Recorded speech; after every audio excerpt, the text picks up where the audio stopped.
Good evening. అందరికన్నా first నేనే చెప్తా, అడ్వాన్స్ హ్యాపీ బర్త్డే చరణ్.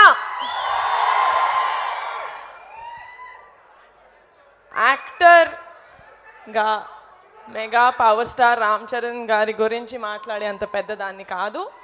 నాకు తెలిసింది ఒకటే, చరణ్ ఏ సినిమా చేసినా కష్టపడి మేము రామ్ చరణ్ ఫ్యాన్స్ అని కాలర్ ఎత్తుకునేలాగా ఉండాలి.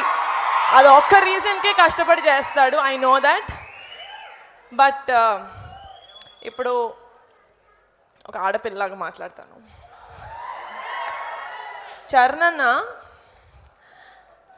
తన వైఫ్ని అట్మోస్ట్ రెస్పెక్ట్ తోటి, అట్మోస్ట్ లవ్ తోటి చూస్తాడు. తన అక్కల్ని చెల్లెల్లాగా చూసుకుంటాడు, చెల్లెల్ని కూతురులాగా చూసుకుంటాడు, కూతుర్ని అమ్మలాగా చూసుకుంటాడు, అమ్మని దేవతలాగా చూసుకుంటాడు.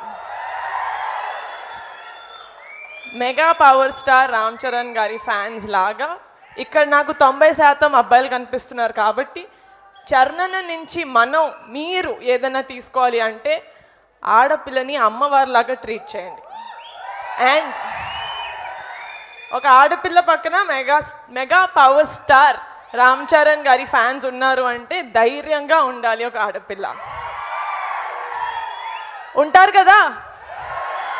చరణ్ బర్త్డే రోజు ఇది ప్రామిసా కాదా? ఐ రియలీ హోప్ చరణ్ హెల్దీగా హ్యాపీగా లైఫ్ లాంగ్ ఉండాలని మనస్ఫూర్తిగా కోరుకుంటున్నాను. Thank you so much. I love you so much Charan.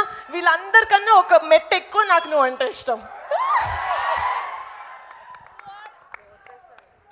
What a wonderful speech Niharika Konidela గారు అదరగొట్టేశారు, అంతే, మామూలుగా కాదు. సో ఇప్పుడు స్వీటెస్ట్ ప్రొడ్యూసర్